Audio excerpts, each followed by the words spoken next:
অনেক শুভাকাঙ্ক্ষী কিন্তু এইটা নিয়ে আমাকে প্রশ্ন করেছেন। তো তার মধ্যে একজন আমাকে কমেন্টস করছেন, ম্যাম প্লিজ দয়া করে একটু বলবেন যে কি খেলে লিঙ্গটা একদম ভালোভাবে শক্ত হবে।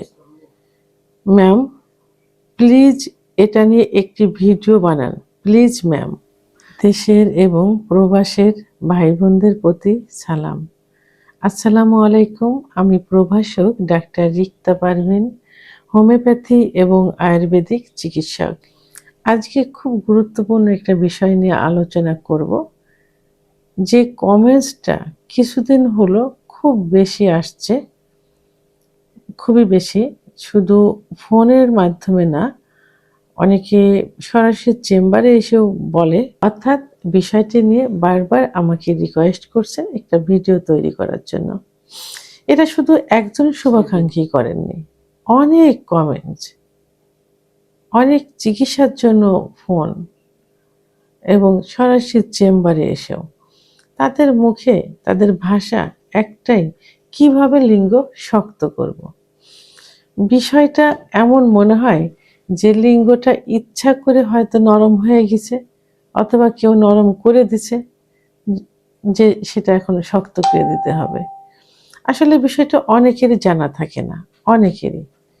তো এই জন্য হয়তো এইভাবে কমেন্টসটা করে। তো আমি ভাবলাম যে এটা এমনভাবে তাদেরকে বুঝিয়ে দেওয়া হবে, অন্তত যারা ভিডিওটা দেখবেন তারা বুঝতে পারবেন যে লিঙ্গ এমনিতেই নরম হয় না। নরম হওয়ার পিছনে বিভিন্ন কারণ রয়েছে। যেমন লিঙ্গ, বিশেষ লিঙ্গ যেটা নিয়ে কথা, সেটা হলো যে লিঙ্গটার ভিতরে কিন্তু কোনো হাড় নেই বা কোনো বোন নেই, আছে শুধু মাংস এবং রক্তনালী। এই রক্তনালীর ভিতর দিয়ে যত রক্ত চলাচল করবে বা যত রক্ত সঞ্চালিত হবে, তত লিঙ্গ বড় হবে, মোটা হবে এবং শক্ত হবে। তো এই শিরার ভিতর দিয়ে যখনই রক্ত সঞ্চালনে বাধাগ্রস্ত হবে বা কম হবে, তখনই লিঙ্গ নরম হয়ে যায়। এটাকে কি বলে? ইংরেজিতে ইরেকটাল ডিসফাংশন, বাংলায় উত্থানজনিত সমস্যা, এবং সবার মুখে শক্ত না হওয়া ইত্যাদিভাবে প্রকাশ পায়। তো এখন লিঙ্গ শক্ত না হওয়ার পিছনে প্রধান যে কারণটা থাকে, সেই কারণটা হলো, মানে সবাই যেটা মনে করে, সবার একটাই ধারণা যে হস্তমৈথুন করার কারণে লিঙ্গ নরম হয়ে গেছে। এটা আসলে যুক্তিসঙ্গত, কারণ হস্তমৈথুন করার কারণে, এবং এই হস্তমৈথুনটা যখন দীর্ঘদিন করা হয় এবং যখন নেশায় পরিণত হয়ে যায়, তখন লিঙ্গের মধ্যে যে শিরাগুলো থাকে, এই শিরাগুলো প্রসারিত থাকে না, আস্তে আস্তে সংকুচিত হয়ে যায় বা চিকন হয়ে যায়। এবং বিছানায় ঘর্ষণ দিয়ে বীর্যপাত করলে লিঙ্গের গোড়ায় যে অসংখ্য শিরা থাকে, শিরাগুলো অনেক সময় লুজ হয়ে যায়, অনেক সময় চিড়ে যায়। আবার সমকামিতা করলে, অতিরিক্ত স্বপ্নদোষ হলে, অতিরিক্ত যৌন মিলন হলে এই শিরাগুলো সংকুচিত হয়ে যায়, তখন রক্ত চলাচলে বাধাগ্রস্ত হয়, যে কারণে লিঙ্গ শক্ত থাকে না, অর্থাৎ নরম হয়ে যায়, অর্থাৎ উত্থানজনিত সমস্যায় পরিণত হয়। এবং এটা লোকের কথায় এবং সবারই এইগুলো জানা, কিন্তু এর বাইরেও সমস্যা রয়েছে। সে সমস্যাগুলো হলো সাইকোলজিক্যাল যে সমস্যা, মানসিক কিছু সমস্যা থাকে, একটা ভ্রান্ত একটা ধারণা নিয়ে থাকে। এই ধারণা থেকে বেরিয়ে আসতে হবে। এই সাইকোলজিক্যাল প্রবলেমের কারণেও কিন্তু উত্থানজনিত সমস্যা হয়। এবং অনেকে যে স্ট্রোক করে বেডে থাকে, অনেকে স্ট্রোক সেরে যায়। তো এই স্ট্রোকের কারণে বা কোমরে যদি কোনো সমস্যা থাকে, তাহলেও কিন্তু লিঙ্গ শক্ত হয় না বা উত্থানজনিত সমস্যায় পরিণত হয়, অর্থাৎ ইরেকটাল ডিসফাংশন।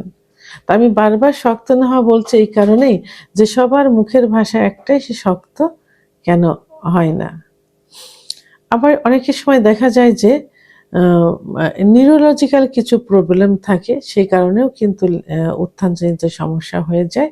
আবার আন্ডারস্ট্যান্ডিং এর অভাব থাকে, অর্থাৎ স্বামী স্ত্রী পার্টনারের মাঝে অনেক সময় আম ভালোবাসার সম্পর্কটা খুব কমে যায়। আন্ডারস্ট্যান্ডিং সঠিকভাবে হয় না। এ ভালোবাসার বহিঃপ্রকাশ কিন্তু যৌন মিলন। সেই ভালোবাসাটা যখন ক্ষীণ হয়ে যায় এবং মজবুত থাকে না, তখন কিন্তু যৌন মিলনে সুখ আসে না, ইচ্ছা হয় না। ইচ্ছা যদি না হয় তাহলে উত্থান কি করে হবে? তাহলে মিসআন্ডারস্ট্যান্ডিংও কিন্তু আম আ শক্ত না হওয়ার পিছনে বা উত্থানজনিত সমস্যার প্রধান আরেকটা কারণ।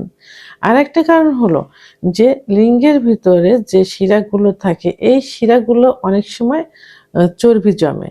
চর্বি জমার কারণে ব্লাড সার্কুলেশন বাধাগ্রস্ত হয়। তখন উত্থানজনিত সমস্যা হয়।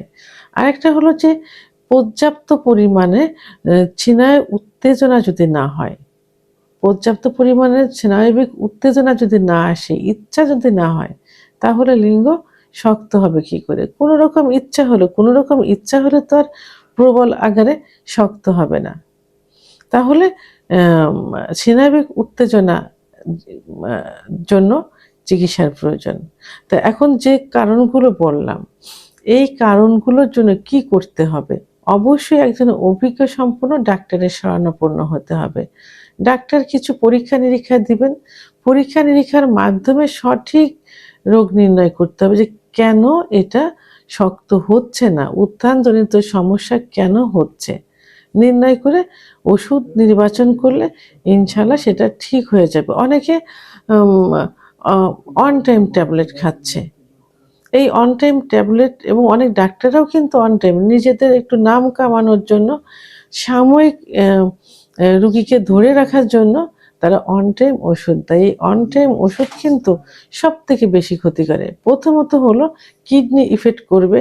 দ্বিতীয়ত হলো একটা সময় অন টাইমে কাজ করবে না। তৃতীয়ত একটা সময় কোনো চিকিৎসাতেও কাজ হবে না। সেহেতু এমন একজন ডাক্তারের কাছে যেতে হবে, একজন অভিজ্ঞ সম্পন্ন রেজিস্টারকৃত ডাক্তারের কাছে যেতে হবে। পরীক্ষার মাধ্যমে সঠিক রোগ নির্ণয় করে চিকিৎসা দিতে হবে। যদি কোনো রোগ ধরা না পড়ে, সেক্ষেত্রে অনেক সময় অনেক থেরাপি আছে, ফিজিওথেরাপি আছে, সেগুলো অম নেওয়া যেতে পারে। আবার কিছু খাবার, অনেকে যেটা বলছে যে কি খাবার খেলে? আসলে এখানে তো খাবারের কোনো বিষয় না। এটা তো একটা সমস্যা। এটা তো ব্লাড সার্কুলেশন এর একটা সমস্যা। খাবার খেলে কি ব্লাড সার্কুলেশন সঠিক হয়ে যাবে? তবে তার জন্য অবশ্যই ডাক্তারের শরণাপন্ন হতে হবে। পাশাপাশি কিছু খাবার, যেমন খাঁটি দুধ খেতে হবে। অনেক সময় দুধের মাখন খাওয়া যেতে পারে এবং আম বীজ জাতীয় যে খাবারগুলো আছে, সেই বীজ জাতীয় খাবারগুলো যেমন কুমড়ার বীজ, এগুলো খেতে হবে। ঝিনুকের ভিতরের অংশ রান্না করেও খাওয়া যেতে পারে, কাঁচাও খাওয়া যেতে পারে। আর তরমুজ কিন্তু উত্থানজনিত সমস্যার জন্য খুব ভালো কাজ করে থাকে। ডিম, খেজুর, কাজু বাদাম, মধু, ঘি, অর্গানিক নারিকেল তেল এইগুলো খেতে হবে পাশাপাশি, চিকিৎসার পাশাপাশি। তবে অবশ্যই চিকিৎসার প্রয়োজন। চিকিৎসার বিকল্প কিছুই হতে পারে না। এরপর খাবারটা তো আসলে এটা নিত্যদিনের একটা রুটিন করে নেওয়া উচিত। খাবার খেলে শরীর, মন, এই ন্যাচারাল যে খাবারগুলো, শুধু সেক্সুয়াল না, সব ক্ষেত্রেই কিন্তু ভালো থাকা যায়। এজন্য খাবারের প্রাধান্যটা বেশি দিতে হবে।